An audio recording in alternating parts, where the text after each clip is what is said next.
Hey, this isn't the best mic, but I'm going to use it to explain to you why I think jump scares are the lowest form of horror and in a way is killing American horror. My name's Tyler, and this is just my opinion. Since it's Halloween, I've been sitting around my house watching a lot of spooky and scary movies, trying to get in the mood for Halloween.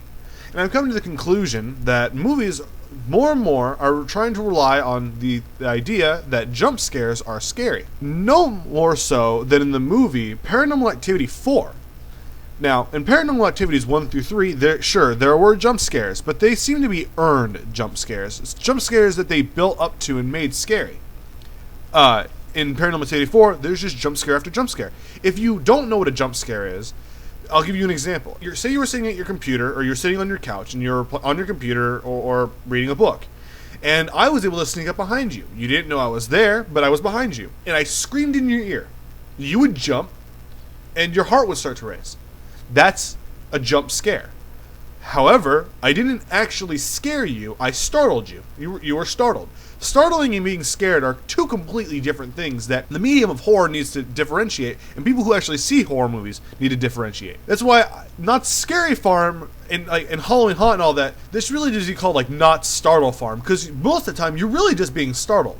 They're not really scaring you. It's not like most people won't have nightmares about it and they won't be afraid after they go. It's just people jumping out of the dark and making loud noises at you. That's being startled, and that's not really scary.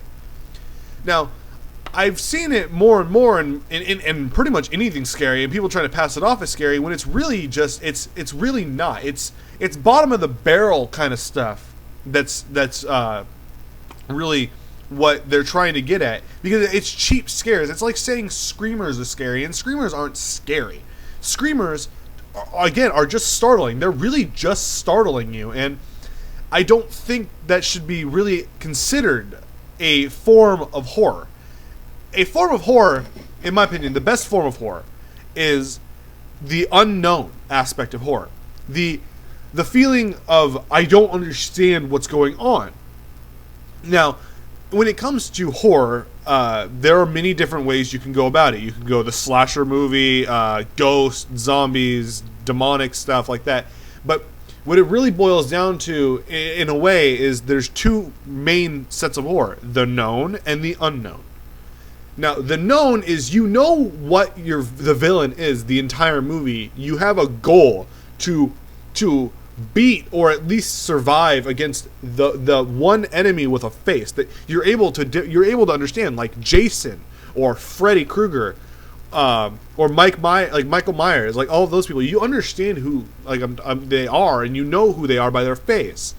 The unknown movies are movies about like ghosts and demons and stuff like that, and certain aliens, but it's the movies where you don't know what you're up against. That's why I think the best kind of horror movies are ghost movies, because in the ghost movies you don't know what you're up against. You don't know if the ghost is malevolent or is peaceful until halfway. Well, you know, because that's what you're there for. It's a horror movie. You're not watching Casper, but the characters don't understand, and that's what makes those movies good, is because it leaves you with the sense of unknown. You don't know what you're up against. It has no face. It's just there. Or maybe it's not there. That's what makes these movies so good. And what I think makes those movies the best is the ability that when you create something that's an unknown enemy, it creates a sense of helplessness. And no much more so is in this clip from Paranormal Witness. You want to put your fight face on, but how do you battle something you can't see? She says, how do you battle something you can't see? And that right there, this show is supposed to be based on reality, if you didn't know. That right there is a real person who apparently suffered through real paranormal experiences, and she said the exact line that you want from horror. How do you battle something you can't see? You cannot see it. You cannot confront it because you don't know if it's there or over there. That's what makes the unknown so terrifying. It's the reason why people are afraid to die, because you don't know what will happen after death. You believe you know, but you don't, and that's what makes death scary. That's what makes the dark scary to a lot of people, because you don't know what's in the dark. The dark is literally the embodiment of the unknown. That's what makes it. To some people, that's exciting. To me, it's both spooky and exciting at the same time, which is what draws me into it so much. I love the unknown. That's what makes these movies so fascinating. For what I find insulting is that people consider the unknown aspect of horror and jump scares to be the same thing, and that within the same category. I find that to be really obnoxious. And to beat a dead horse, it's like to compare Shakespeare, an old great novelist and playwrights, to like 50 Shades of Grey and to Twilight. They're not the same. And yeah, I'm not going to go and say I think Twilight's bad, because I can't really tell you whether or not I liked it or not when I read it as an angsty teenager. But I can tell you that even if I did like it, there's no way you could compare the two. You're talking about people who mastered their craft and are the people who gave birth to modern day poetry and romance and tragedy tales. And a woman who wrote a book that was turned down 15 times before it actually became a novel. And it's really just a carbon copy pasting of Romeo and Juliet with vampires and werewolves thrown into the mix.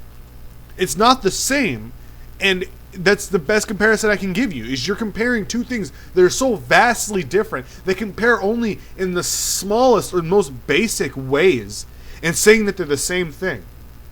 The only thing you could really compare jump scares to in actual horror movies is that both, in most cases, get your heart racing.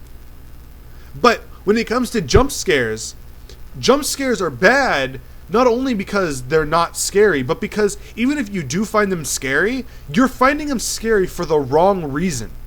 You find them scary because you think, not even thinking, most people don't even realize this, that you're not actually afraid of the situation. You're afraid of the noise, you're afraid of the jump, but you're not afraid of what it is. You're not afraid of what creates it.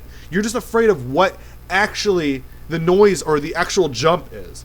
It's not scary. That's just being startled. You're just waiting and getting tensed up for that moment. Your mind at that exact moment where you do get jumped and do get scared is not scared of what creates it. You're just scared of the situation. That's not what true horror is. True horror, most of the time, actually, is very subtle. It's very quiet, and it's small things that scare you. It's the unknown. It's helplessness that makes horror movies or horror novels so well done, and makes most of them so well received. I mean, sure, there are a few movies out there that try this but really fuck it up. But overall, the movies that try it, at least in my opinion, are vastly superior to the movies that come out and it's just 100% jump scares and loud music. That's not horror. To really just wrap this up, if you think like jump scare movies are scary, you don't know shit about horror movies, and you should try watching a good one. My name's Tyler, and this has been my opinion. If you liked the video, like it, favorite it, subscribe to my channel. If you wanted to hear me talk about anything else, send me a message. I plan on releasing a video at least once every 2 weeks. Thank you.